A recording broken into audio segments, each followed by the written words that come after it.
Trump oo doonaya inuu sumeeyo dadka reer Gaza si uu u dabar jaro dhulkoodana uu siiyo Yahuudda. Soo dhawow haddii ay tahay markii kugu horeysay aad soo booqata fadlan page-ka noo follow garee haddii YouTube-ka aad inaga daawanaysana subscribe noo saar aad baa u mahadsantiin. Madaxweynaha Mareykanka Donald Trump hadal ka careysiyay reer Gaza iyo dadka muslimiinta.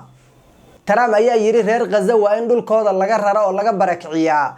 sidoo kale waxa ugu baaqay Jordan iyo Masar in ay siiyaan dadka dhul oo ay degaan.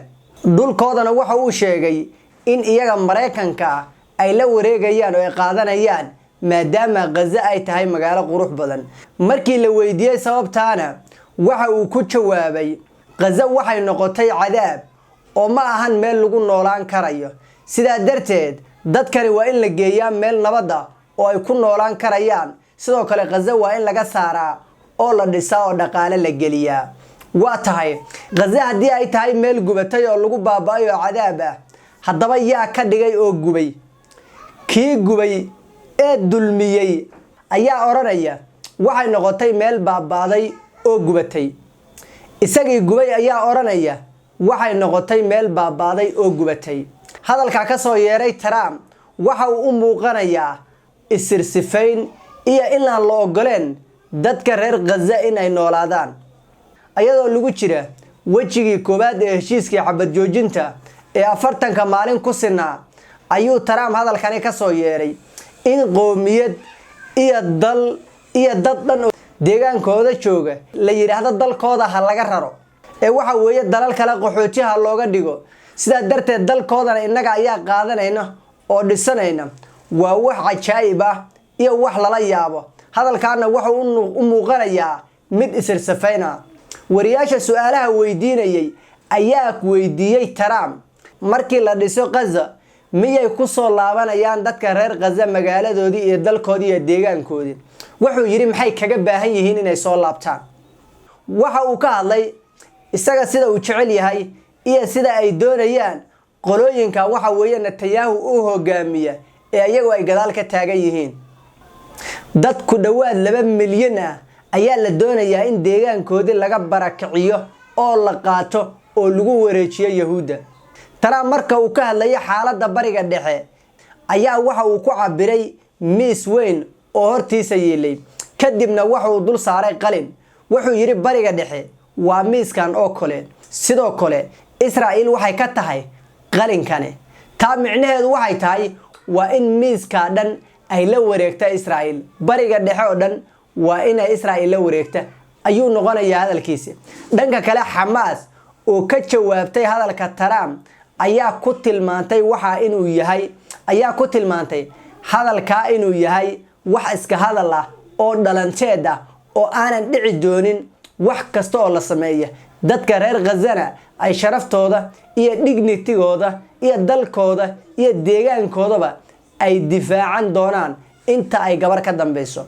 waa tahay xogayaha arrimaha dibadda ee bariga dhexe oo Trump u xil saaray ayaa sheegay maalin hore in waxa weeye dadka reer Gaza ay cudurro u dhamaan doonaan maadaama magaaladani uu qiiq badan ka baxay la burburiyay ee waxa weeye ayaga dhan guryihii wixii ay gudaafada isu noqdeen. dadkan wuxuu yiri waxay u dhamaanayaan cudurro.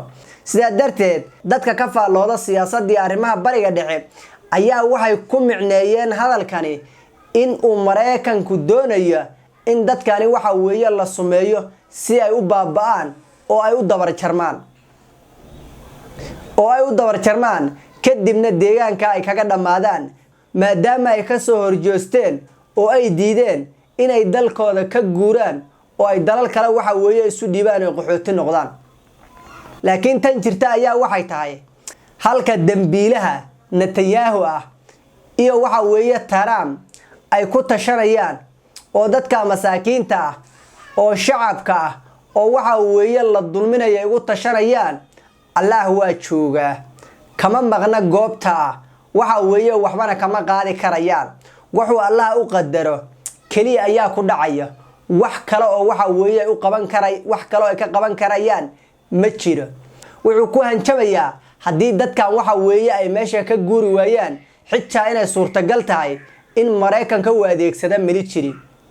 haddaba dadkii ku dhawaad 2 sano dadkii sanad iyo 5 bilood la gumaadayay ee la baabi'inayay ee la dabar jarayay ee waxa weeye wixii ogaanto oo hub iyo dhaqaale lagu bixiyay ku carari waayay oo deegaankooda kaga tagi waayay oo waxa weeye qaxooti ku noqon waayay wadamo kale isu dhiibi waayay waxa weeye biyo la sumeeyo iyo daacuun waxa weeye loo abuuro midna waxa weeye kagama baxayaan deegaankooda guushana xaqooda ayay ku dambeyn doontaa guushana dhankooda ayay ku dambeyn doontaa hadaba waxa la sheegayaa hadaba waxa jira waxay tahay in uu Trump dandoonaya hadaba waxa jira ayaa waxay tahay in la doonaya dalal qarbeed oo aqbalo in waxa weeye Falastiiniintu ay dhul siiyaan ay degaan balaayiin lacagna lagu siiyo waxa la doonaya waa sida laakiin dalkii aqbala dalkii fariinta aqbalo balaayiinta lacagtana qaato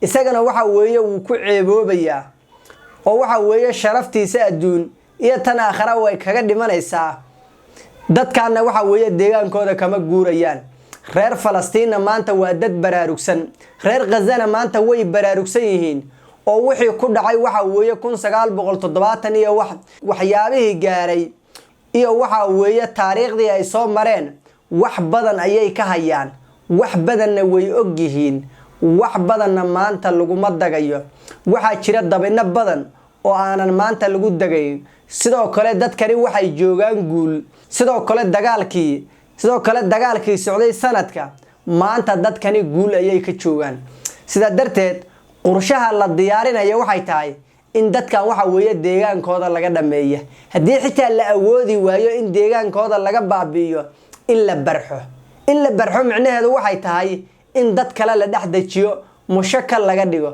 oo la diido meel waxa weeye 100,000 ama milyan waxa weeye dadka isirka ah ay degan yihiin inaan la helin si mala dadka aysan u tashan si aysan cudud u yeelan si waxa weeye aysan u midoobin waxa la leeyahay waa in la barxo oo dad kale la dhaxdajiyo oo waxa weeye mushakal laga dhigo oo waxa weeye aysan yeelan talo iyo cudud midaysan midna inaysan yeelan taana waa waxa ay ku dadaalayaan laakiin dadaal kasto ay bixiyaan iyo orod kasto ay waxa weeye maraan dadaal kasto ay bixiyaan iyo orod kasto ay maraan waxa ay raadinayaan marna uma suurta galayso Trumpna waxa uu muuqanayaa mid kaga sii